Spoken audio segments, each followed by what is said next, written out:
Okay, good morning, everyone. Welcome to day two of our 2020 um, third annual virtual CAMMSE Research Symposium. And yesterday was a great program. I really enjoyed. I hope you too. And last night I ran some statistics. Um, we have some pretty good turnout. On average, we have about 26 people attended per session. We have uh, researchers and practitioners from the private sectors, the federal, which means US DOT, Federal Highway Administration, and also state DOT, like North Carolina DOT. And we also have local governments, like Charlotte DOT. And also the courtesy member universities like Montana State University. And then we have all the faculty and researchers and students from all of our CAMMSE partner institutions as well. And with that, I think today we're going to have two great workshops. The first one going to be offered by Dr. Randy Machemehl, from the University of Texas at Austin. And then the second workshop going to be offered by Dr. Yi Qi from Texas Southern University. And before we start, still a couple of logistic, kind of like a housekeeping items I want to cover. The first one, you will be muted throughout the session. If you have any questions, please submit via the chat or QA box, or you can wait till the end of the workshop. That's the time, for us to interact with the presenters. And then if you have any questions regarding how to obtain the professional development hours, please contact Dr. Martin Kane at martin.kane, which is martin.kane at uncc.edu. Any questions related to PDH can be directed to him. And then last week, all workshop will be recorded like yesterday we did. And there's right now, the webinar is also being recorded right now. So with that, I will hand it over to Dr. Machemehl. And all yours, sir. Yeah. Thank you, sir. All right, I'm going to attempt to share my screen.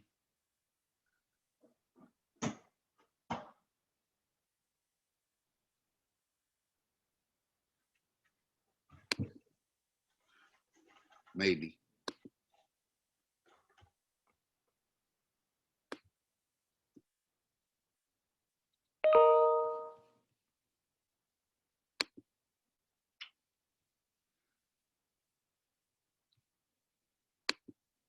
All right, can you guys see that?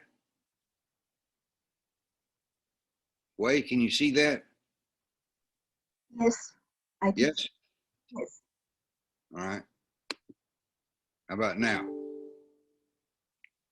Thumbs up? Okay, all right. More about e-scooters. And the basic question here is, are e-scooters really serving as a solution for transit first last mile connections?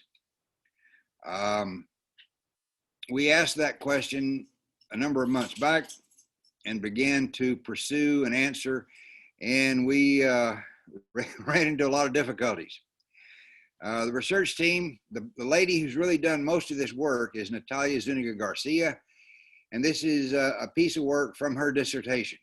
And she's going to be defending her dissertation this afternoon at 1 o'clock. She's a very, very good worker. If you're looking for a recent doctoral graduate, boy, I can't recommend her more strongly. James Scott is a professor in statistics, and he's the innovation guy for a lot of the statistical things that we did. The rest of us are participants, I would say. All right, so what about this first mile, last mile issue? Well, people in the US don't like to walk very far to access bus service.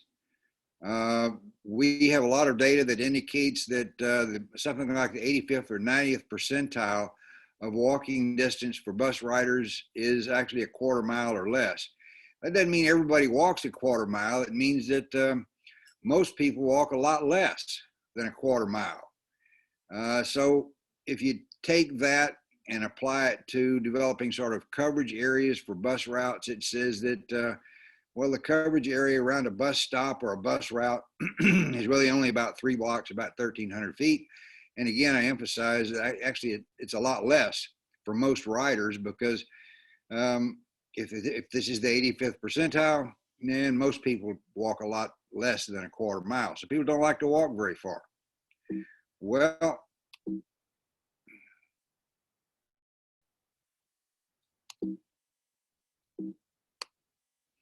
the transit productivity could improve dramatically if travelers would simply go a little bit further to access service. A lot of people looked at this problem, worked on this problem, and many words have been written about the likelihood, the possibility of micro-mobility as a means of solving the short walking distance to bus services. Micromobility consists of, well, all of these modes, and at the top of the list here is e-scooters, but also included, and we're seeing more and more mopeds around Austin now, mopeds of various types, Segways, we have docked bicycles and dockless bicycles, we have e-bicycles, I see some unicycles and skateboards. One of the things that all of these modes have in common is they're all rentable.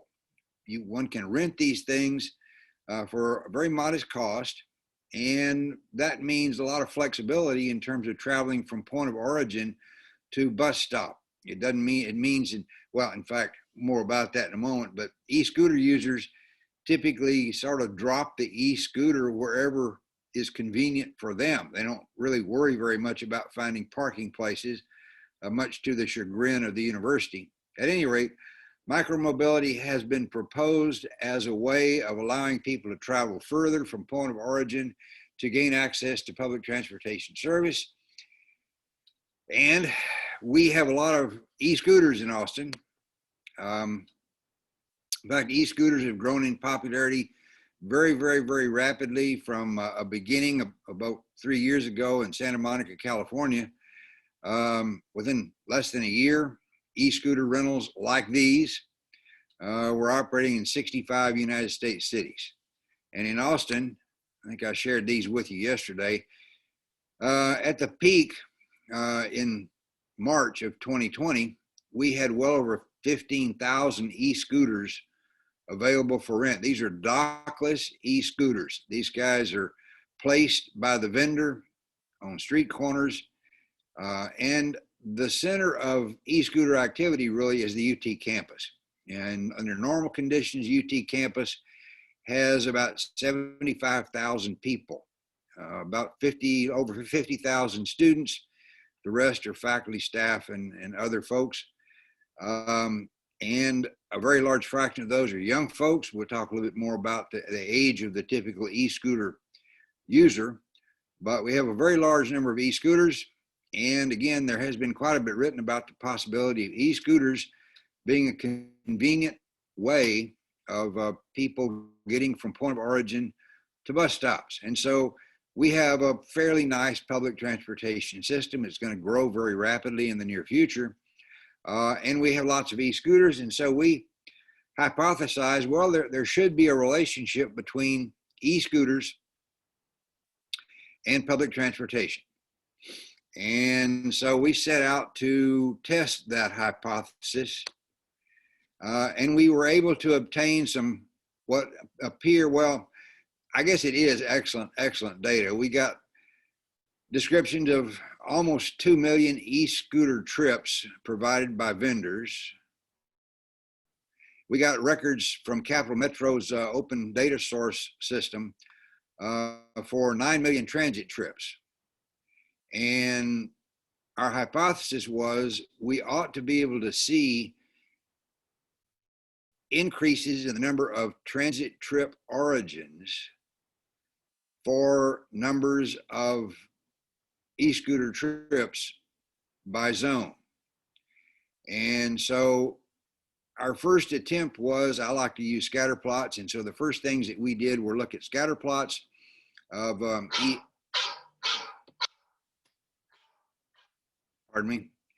look at scatter plots of e-scooter. What we looked at, and again, these data are really very good data, because the vendors are required by the city of Austin to maintain records of all the e-scooter trips, origin, destination, time of day, everything that we'd like to know about the e-scooter trips. That's all maintained by the vendors. I reported on some of that yesterday. We can even track where the e-scooters go. Capital Metro has complete records from their data system on board all their buses of all the boarding and all the alighting activity, where it occurs, when it occurs. A lot of great data. So anyway, we did scatter plots of e-scooter origins versus transit trips by zone, by geographic zone. We did plots of e-scooter destinations, ending of trips, versus transit trips. And what we got was a suggestion that there might be correlation between e-scooter trips and transit trips, but we got lots of instances in which there were 0 e-scooter trips with fairly large numbers of transit trips beginning or ending in a given zone.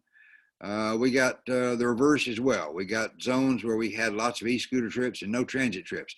So clearly it was kind of a messy data set, a very large messy data set. So we decided to do actually the second of 2 surveys to see what we could learn about e-scooter users. This survey is a different one than the one I reported on yesterday. And in this case, about 57% of the people who responded to the survey indicated that they do use e-scooters to travel to or from or within the UT campus. Similar to what we got out of the first survey, the majority of the e-scooter users are young, 18 to 24 age group. That's the typical undergraduate student. Well, it may include graduate students as well. And the next largest number is in 25 to 34 age group. It's not an old person's mode. And so when you get over here into the older age groups, we get increasingly smaller numbers of users. So it's and we knew that. That's not a surprise. It's a young person's mode. We looked at ethnicity of users, and we found that a couple groups here, Hispanics and Indian, South Asian folks, represented the largest fractions of users, but there's really not anything very significant to be gained out of the ethnicity data. We looked at gender, and this survey turned out to be somewhat different than the first one. In the first survey, you will recall, which I reported on yesterday, we had almost equal number of male and female respondents. In this case, that's not the case. In this case, we got significantly more male respondents than female, about 47% users versus 29%. I'm not sure what the truth is. The 2 surveys are fairly different results. We tried to survey the same groups. We had about similar numbers of responses, but at any rate, for this survey, the males outnumbered the females almost double. And the same kind of information that we got from the first survey came out in this one regarding trip purpose. If you take the go to class fraction of 44% and add to that go to meeting 17%, you get 61%. And if you add to that go to work another 11, you get up to about 72%. About 72% of the trip purposes are what I would call work-related trip purposes. So that's the same pattern that we saw in the first survey. And then it's different than what we expected. You see here about 15% are social or entertainment trips. And I expected that to be much, much higher. But at any rate, most of the e-scooter travel is for work trip purpose. We asked what modes they used to complete the trip before e-scooters were available. And as you would expect, mostly it's walk. But notice here, there is also a 21% that said the trip that they used before e-scooters, the mode they used before e-scooters for this trip was bus. So there is, as some people have suggested, e-scooters may be taking some trips away from buses. And this would suggest that could be true. We asked what mode was used to complete the trip in conjunction with e-scooters, and most, 70%, said walk. Although, note here again, about 12% indicated that they use bus in conjunction with e-scooters. And so that does suggest that there is some relationship between accessing bus, that is using e-scooters as first or last mile modes to access or go from bus activity.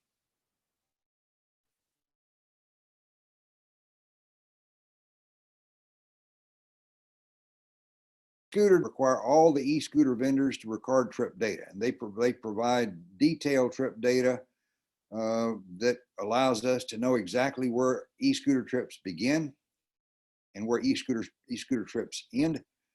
So we have trip origins and trip destinations by number, by time of day. It's recorded down to the minute, and so we can look at those data across the hours of the day, across months of year.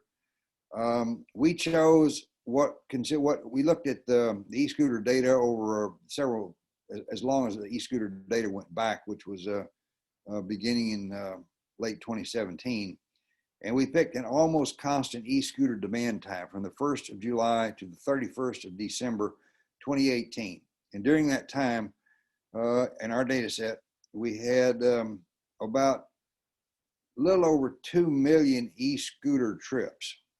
Again, the city requires that all dockless vehicle trips be recorded. They recorded about 2.1 million dockless vehicle trips during this time. Nearly 97% of those were e-scooter trips. So e-scooters sort of dominate the dockless rental market in Austin. So we had about 2 million e-scooter trips. Capital Metro has a automatic passenger counting system on all their buses that counts the number of boarding passengers, the number of alighting passengers, records exactly when the bus arrives and departs at each stop. We have bus location data that long for all the bus locations. Pretty much everything that we would like to know about the transit service and the ridership is contained within this database. And we had one of the good news, well, good or bad pieces of news here is the transit data involved a lot more trips than the e-scooter data. The study area that we chose is pretty much the central part of the city. The UT Austin, which is the sort of the center, the focus of the e-scooter activity, is shown there with a drop pin. And we set out to do some modeling. And we discovered very quickly that that modeling process was going to be challenging. Again, we started with XY plots of based on our hypothesis of e-scooter trips and transit trips by zone. And we were hoping to see an increasing pattern of more e-scooter trips being associated with more transit trips. And we saw that to a degree. But again, one of the problems that we had was zeros all over the place, and we've dealt with that. We'll talk more about that a little bit later. We also quickly decided that there were other variables that were involved here that were affecting both the e-scooter trips and the transit trips, and we call those variables confounding variables or confounders. These guys are related to both, or may be related to both the predictor and response variable. And we set out to gather information to quantify as many of the confounding variables as possible. We were able to do that for spatial location. And of course, again, we had data that stretched across about 6 months. So we could do a little bit of time series analysis. We could look at time of day. We could look at day of week. And we obtained weather data. And we're able to look at the relationship between each of our variables, both the X and the Y, and these confounding variables. And then we added some additional modeling techniques to try to deal with those variables. Obviously, the weather conditions in Austin, we have a lot of hot weather and a little bit of cold weather. We don't have a lot of rainfall, but when we do have rainfall, people react to it in a big way. So clearly weather conditions, at least we hypothesize that weather conditions should have an influence, certainly on the number of e-scooter trips, potentially on the number of transit trips.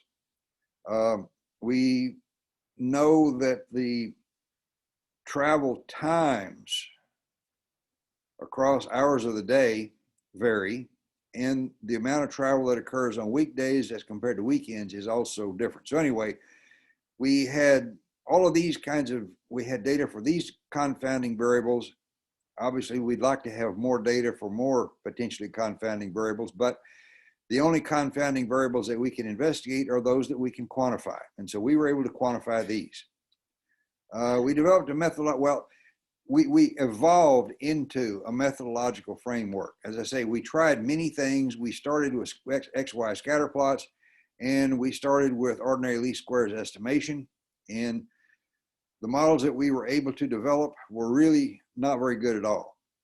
So we began to dig and look for techniques that could help us discern what we still believed was significant correlation that was being sort of masked by the confounding variables and potentially the zeros. So we came up with a technique called gradient boosting regression. It's a nonlinear machine learning regression method that works very much like a decision tree process. It's a non-parametric method, which is good, and it did help. We modeled a relationship between e-scooter trip origins and transit alighting independently for the co-founders, the confounding variables. And again, there's nothing really magical about this gradient boosting regression technique. If you want to read more, I've got a reference which I can share with you if you want to read more about it. And it is one of a number of techniques that are designed to work on data sets like this one that don't provide a very clear relationship between the predicted variable and the predictor variables. So it's nothing really magical about it, but it did work in this case fairly well, and it's a fairly simple process to implement. You can actually get R code that will allow you to use it. And if you want to learn more about gradient boosting regression, I'd say go to Google and punch in gradient boosting regression, and you can read about it pretty much all day. We did a lot of time series analysis. Again, we evolved the analysis process through a fairly long sequence of events. We did a lot of time series analysis. We looked at, in this case, monthly and daily transit and scooter rides to see what the relationship, if there was any, what the relationship was. And here we have on the left monthly data. The green line is transit. The orange line down here is e-scooters. And the dotted lines are those associated with the UT campus area. And again, as with all the data in this data set, it's clear that the green line here and the orange line here are not perfectly correlated. There does seem to be some relationship here. Again, both tend to have pretty much the highest values that occurred somewhere around October of 2018, but the monthly data, again, doesn't really show a very clean correlation between e-scooter trips and public transportation trips. So we looked at daily, and here we have days of the week, including Saturday and Sunday. And again, the the transit trips are the green line, and clearly you can see that we have the highest numbers of travelers using transit in our data set Monday through Friday, and a significant drop off on Saturday and a further drop off on Sunday. E-scooters, on the other hand, not so much. In fact, e-scooters tend to have a little bit more activity on weekends. Again, our hypothesis was that e-scooters were primarily associated with recreation. Well, that's probably the case for Saturday and Sunday, but for weekdays, it's probably not the case. So anyway, less than perfect correlation, again, between transit and e-scooters. We looked further time series analysis looking at hourly ridership, and we have e-scooters on the left and transit on the right. And notice that the weekdays are shown here with the darkest orange line, and it does exemplify some kind of a peaking activity, though not the time of the typical peaking of the rest of the transportation system.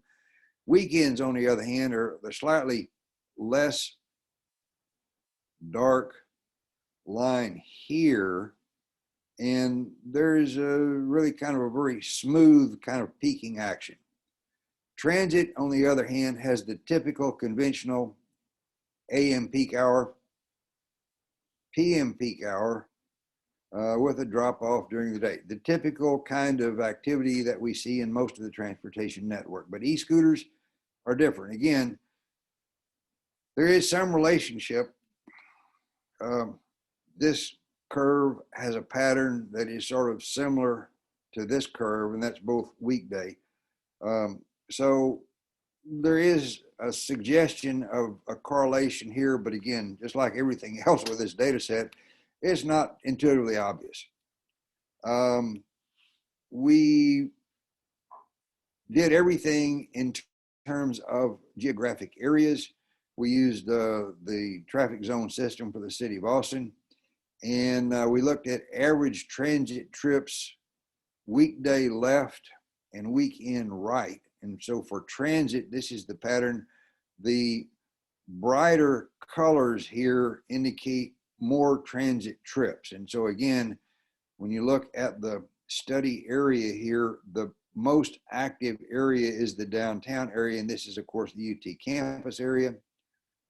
Weekends, much less activity in the central area, much less activity in the UT campus. So weekends and weekdays are significantly different for public transportation, but really not so much for e-scooters. Now, the analysis process that we finally evolved here consists of a two-step kind of procedure. First, we did what we call a quasi-experiment. We estimated transit intensity models that separated the variation that could be explained by the confounding variables from the variation that could not be explained by confounding variables. Then we summarized the unexplained variation into residuals using a gradient boosting machine. We talked about that a moment ago, which is a non-parametric regression method. Second step, we developed last mile models assessing the relationship between e-scooters and transit trips by modeling the e-scooter origins, and we used e-scooter origins in terms of transit alighting information. So we looked at e-scooter origins versus number of people boarding buses, transit alighting. We evolved into a negative binomial model. These were count data, and so negative binomial is very frequently used for count type data. And we were concerned from the beginning about the number of zeros in the data set. That is, when we looked at the scatter plots, we saw many occasions in which the predicted variable increased, but the X variable had zero e-scooter trips with large numbers of public transportation trips, and in some cases vice versa. So to deal with the zero problem, we evolved into using a zero inflated negative binomial Zen-B model. The Zen-B model is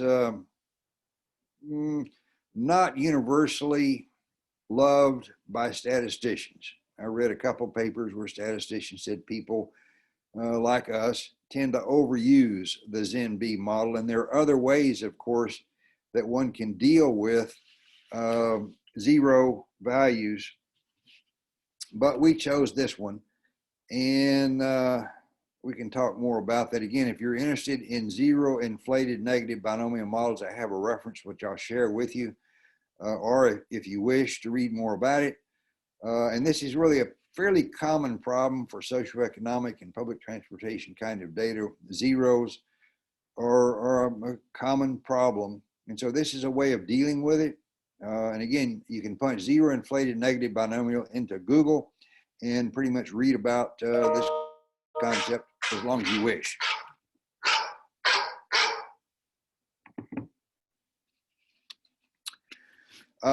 So using our gradient boosting partial dependence models, we were able to produce plots of the confounding variables to illustrate the relationships between transit intensity. When I say transit intensity, that's just transit use per unit area or per zone, and the confounders, and as well as e-scooter use, number of e-scooter trips per zone, and the confounding variables.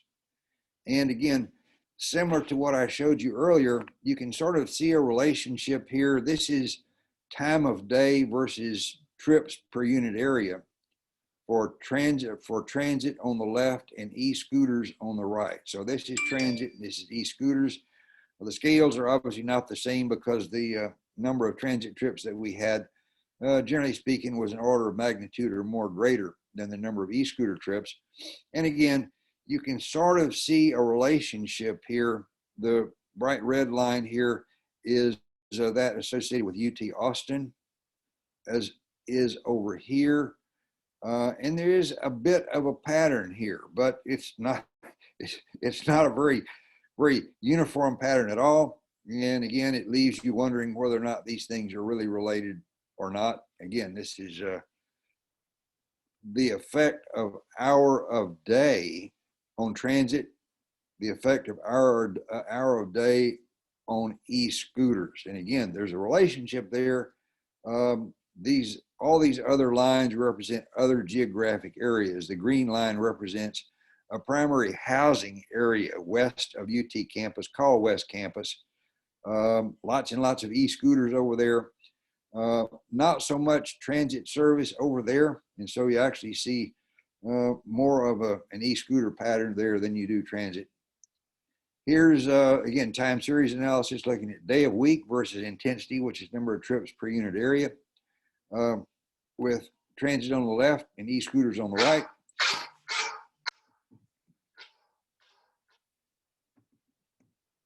My iPhone has gotten so smart, it now tells me that the telemarketer is calling. You probably have the same problem. Again, kind of a good and bad story here. This is intensity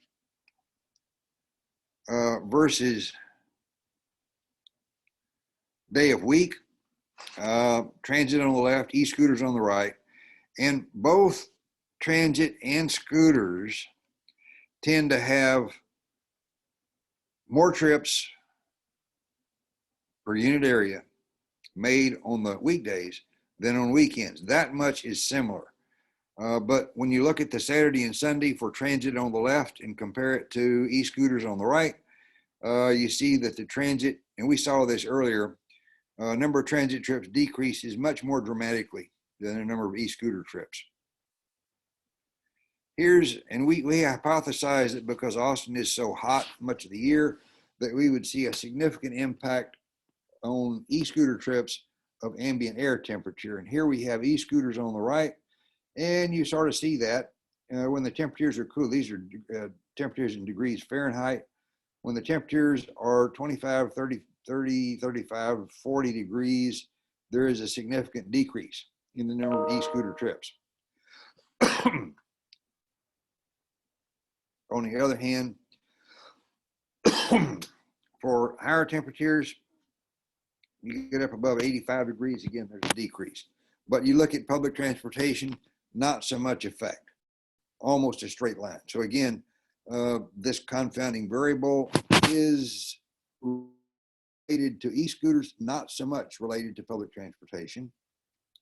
And precipitation. Again, we hypothesized that precipitation would really reduce the number of e-scooter trips, and we do see a relationship between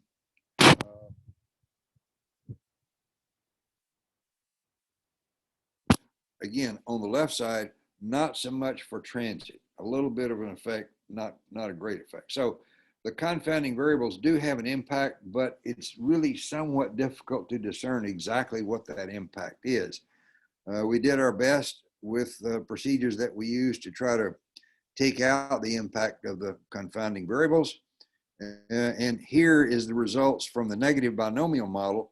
And this model says that for a 10% increase in transit trips, this code right here shows the effect upon e-scooter trips.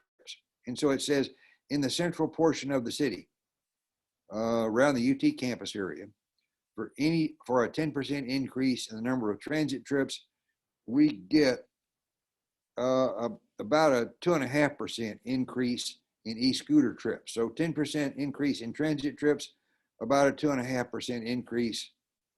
A 10% increase in transit trips brings about a 2.5 to 3% increase in e-scooter trips. Here's the Zen-B model, which takes out the effect of zeros, and you see it does change the results fairly significantly. Same kind of pattern can be seen, though, for a 10% increase in transit trips. You get values in the range of 2 to 2.5% in the central area. There is, in fact, a relationship between e-scooters and public transportation. The interpretation of all this, well, I guess we can say the following. For the UT Austin area, for the area around UT where e-scooters are really centered, for every 10% increase in transit lighting, there's an approximately 2.5% increase in e-scooter trips. We can't prove really that this 2.5% increase in e-scooter trips is for people accessing public transportation. That's basically an assumption. When we look to the primary housing area just west of campus, the West Campus area, that number drops to about 1 to 1.5% increase in e-scooter trips for every 10% increase in transit trips. But there does appear to be a relationship. What conclusions can we draw? Well, this work helps recognize the significance of e-scooter and transit interactions. This information can help develop policies to incentivize transit usage and potentially help explain the role of e-scooters as a complement or a supplement to public transportation services. And I said, I noted earlier that in the election on Tuesday, Austin voted to sell $8 billion worth of public transportation bonds. So we're going to be doing a lot of public transportation investment in the Austin area in the near future. We're going to build 2 light rail lines, regional rail line, buy a lot of electric buses. And so this is information that should be of grand interest to the Public Transportation Agency here as they plan to expand dramatically. The second major conclusion is this work helps to describe the trip characteristics associated with e-scooters. And again, we tried to determine whether or not there is a relationship between e-scooters and public transportation. And we see a weak relationship there. And finally, this study does contribute to what is really fairly scarce literature of e-scooter in transit usage. Now, we have a couple minutes left, so I certainly would be happy to answer any questions that you might have. Again, I have a couple references here. If you want to read about gradient boosting regression, this is one of the better references that I have found. And if you want to read about zero inflated negative binomial regression, ZNB, this is again a pretty good reference. And so, but again, if you want to read about either of these two topics, you can just go to Google, and I think you can find lots and lots of references pretty much at any level that you wish. Okay. Questions, comments from anybody?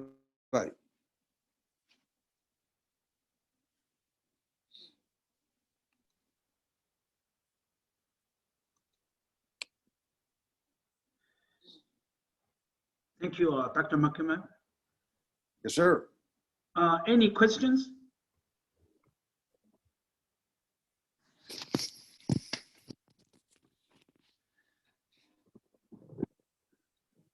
Hey, Randy. Yes. This is E again. Very interesting, topic. I have some general idea, like the relationship between the public transit and the scooter. But do you consider like the station, like the bus station or railway station, the distance, like you a buffer, like half-mile distance, like see the activities within the station, because you want to solve the last mile, first mile, problem. So how about the distance to the station? If within this distance, lots of rental activities, lots of scooter activities, that's maybe a relationship between the public transit and the scooter user. Yeah, I think you may be right. We did an onboard survey. We have a rail line. We have a regional rail line in Austin that runs on an old railroad track from downtown Austin out northwest. And we did an onboard survey on that rail line, I guess year before. It was a CUTC project, a UTC project, and developed a mode choice model for travelers to get from point of origin to the stations. And we did see some interesting relationships there. In fact, for that rail line, it's a length of about 30 miles, and it has about 12 or 13 stations. About half those stations have parking ride lots. The other half do not. And so it was interesting to see how people travel to those stations. It's a fairly limited scope, however, because that regional rail line operates absolutely full during peak hours. And so there are actually quite a few people, we believe there are a lot of people that would like to use the rail line if there were more passenger spaces. In fact, Capital Metro has bought some more vehicles to try to increase the capacity of the rail line. But at any rate, it's capacity limited. My assistant used to ride that rail line back and forth to campus, and her complaint was whenever she got on, she could never get a seat. Well, anyway, it operates full during the peak hours. So we look at that a little bit. And I think your point is very well taken. Thank you.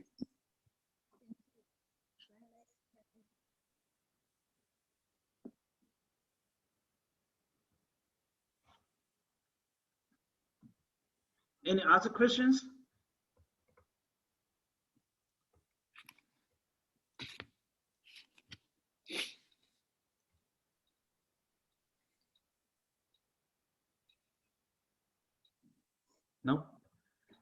Okay, thank you very much, Dr. Machemehl. It's a great Thanks, sir. presentation. I really enjoyed it. Yeah. So I think we will take a break. I think our original schedule is 10:45, right? I believe, yeah. Yeah. 10:45. Break from 10:15 to 10:45. Okay, yeah, we finish early. Right. We're a little bit early. Yeah, okay. So we will come back at 10:45. Yeah. Sounds good. Thank you all. Yeah, thanks. Thank you.